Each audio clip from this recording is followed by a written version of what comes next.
ओम शांति 30/9/2021। आज की मुरली से मनन चिंतन। बाबा कहते ओम माना अहम आत्मा हूँ और मेरा शरीर है। आत्मा में ही मन बुद्धि है। अच्छे बुरे संस्कार भी आत्मा में होते हैं। शरीर को आत्मा देखती है, लेकिन आत्मा को शरीर की आंखों से कोई नहीं देख सकता। आत्मा को देख नहीं सकते, लेकिन जान सकते हैं। जैसे आत्मा जब शरीर से निकल जाती है तो शरीर जड़ हो जाता है, तो हमने जाना शरीर से आत्मा निकल गई। वैसे ही परमात्मा को इन आंखों से देखा नहीं जा सकता, उनको समझा जा सकता है, जाना जा सकता है। आगे बाबा कहते जैसे पुराना घर खत्म हो नया घर बनता है, वैसे ही पुरानी दुनिया खत्म हो नई दुनिया बननी है। सतयुग के बाद त्रेता, द्वापर, कलयुग, फिर सतयुग आता है। ऐसे हिस्ट्री ज्योग्राफी रिपीट होती है। सतयुग में देवी देवताओं का राज्य होता है। आधा कल्प सूर्यवंशी और चंद्रवंशी राज्य चलता है। उनको कहा जाता है लक्ष्मी नारायण की डिनाइस्टी, राम सीता की डिनाइस्टी। आगे बाबा कहते अभी रावण राज्य है।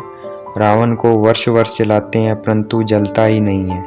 यह सबका बड़ा दुश्मन है, इसलिए रावण को जलाने की रस्म पड़ गई है।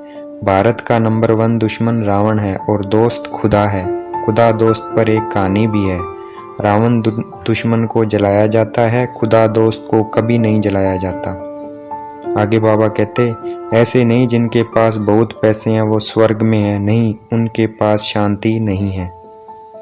आगे बाबा कहते सतयुग में है वॉइसलेस, संपूर्ण निर्विकारी।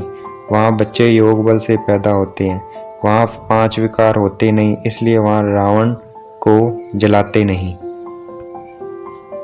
आगे बाबा कहते ये दुनिया तो रावण राज्य है, इसलिए सब पुकारते हैं पतित पावन आओ, आकर हमें इन दुखों से लिबरेट करो। बाबा कहते श्रीमत पर चलेंगे वही श्रेष्ठ देवी देवता बनेंगे। आगे बाबा कहते विनाश होना है, सब खत्म हो जाएंगे, बचेंगे वही जो शिव बाबा की श्रीमत पर चल पवित्र रहते हैं। वही विश्व की बादशाही का वर्षा पाते हैं। सतयुग में बहुत कम मनुष्य होते हैं। वहाँ भी दिल्ली कैपिटल होती है, नाम होता है परिस्तान। वहाँ पर हीरो जवाहरातों के महल होते हैं। हमने विश्व का राज्य गवाया, बाप हमें फिर से देने आए हुए हैं। आगे बाबा कहते श्रेष्ठ बनना है तो मुझे याद करो, देहधारियों को नहीं याद करो। अपने को आत्मा समझ बाप को याद करना है, तो हम तमो प्रधान से सतो प्रधान बन जाएंगे। आगे बाबा कहते सतो प्रधान बनने से हम बाबा के पास चले जाएंगे। हम शिव बाबा की गले की माला बन विष्णु की गले की माला बन जाएंगे। आगे बाबा कहते माला में सबसे ऊपर शिव बाबा, फिर युगल है ब्रह्मा सरस्वती। वहीं सतयुग के महाराजा महारानी बनेंगे। फिर विष्णु की माला ही नंबरवार गद्दी पर बैठेगी। आगे बाबा कहते सच्ची सच्ची सत्यनारायण की कथा, अर्थात नर से नारायण बनने की कथा यही है, बाकी सब दंत कथाएं हैं। आज की मुरली का वरदान। ताज और तिलक को धारण कर बाप दादा के मददगार बनने वाले दिल तख्त नशीन भव, अर्थात ताज पवित्रता का और तिलक स्मृति का। मैं आत्मा हूँ, धारण करने वाले ही बाप दादा के मददगार और दिल तख्त नशीन हैं।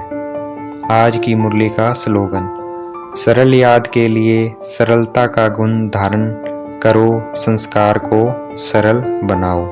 अच्छा, ओम शांति। शुक्रिया मीठे बाबा, शुक्रिया।